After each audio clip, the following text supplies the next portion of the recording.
Welcome back to the Racing Dudes YouTube channel. I'm back after being off last week for vacation, and now I barely have a voice. I kind of sound like Kermit the Frog, aka Patrick Mahomes. But anyways, we are here today to talk about the Alabama this Saturday, August 17th at Saratoga.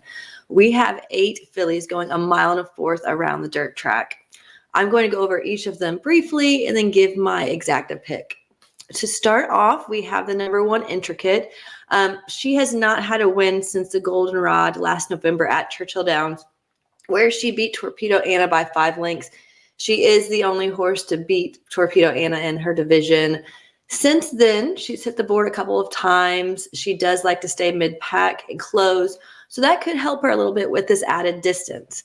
The number 2 is Chatela's. She won the G2 Chandelier last fall as a 2-year-old, had a bad start in the Breeders' Cup Juvenile, and then she finished the year okay. She came back as a 3-year-old under a new trainer and won the Indiana Oaks, but now she's back with her old trainer. She has the early speed to help her out. Distance just makes me a little weary with her. The number 3 is Power Squeeze, who most recently won the Delaware Oaks. Before that, she finished 3rd in the Acorn and 6th in the Kentucky Oaks. She has a lot of late speed. So as long as she doesn't get too far back in this 10 furlong race, she should be a contender. The number 4 is Just Basking. She won the Iowa Oaks last month. She has a very similar running style like Power Squeeze, where she wants to stay pretty far back. She won at this distance in her 3rd career start, winning by over 7 lengths. So the distance is no question for me. She has earned herself a 90 buyer last time out. So she has the speed rating to be included in this group of girls.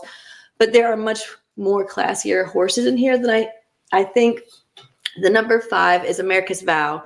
She's lost to horses like Miss Justify and Power Squeeze last year. I just don't think that she's good enough, so I'm going to pass.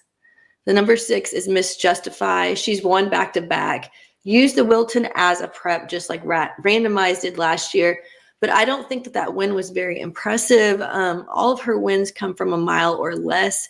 So I think that the distance is just going to be her biggest enemy here. She does have the early speed, which could really help her because most of these horses are closers. I'm just not sure if she can hold on to that speed for 10 furlongs. The number 7 is Candied, who finished behind Torpedo Anna in the CCA Oaks.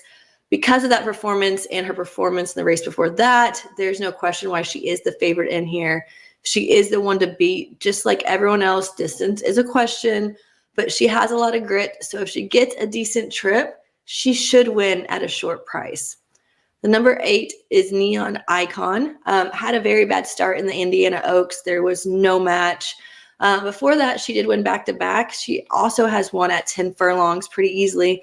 Being another daughter of Arrogant, just like the number 4, she gets the outside draw, so she should be able to get to the spot that she wants to be in. I'm just not sure if she's going to be comfortable here because I think the water is just a little bit too deep. So with all of that said, I'm going to be picking the number 4, Just Basking on Top. She has a high buyer. She's proven herself at this distance, and I think she's going to be the horse that's going to be the most comfortable at this distance. Underneath an exacta, I want to put in Chatela's because of her early speed and being able to stalk. I think that's just going to put her in a good position. So in my big $10 exacta box, I want to have 2, 4. Then I'm playing a smaller one and adding in Power Squeeze defensively. So that's going to be a 2, 3, 4 exacta box. Yes, I'm fading the favorite Candied. She did do great last time out. I just think that this is her race to bounce, and I'm just not going to trust her at 7-5 odds. So thanks for tuning into the Racing Dudes YouTube channel. Make sure you are subscribed so you never miss one of these videos. Comment below who your Alabama pick is. Also, make sure you guys check out the Racing Dudes Best Bet page on their official website to find my best bet exactas for all different races on Saturday. Until next week, guys, good luck.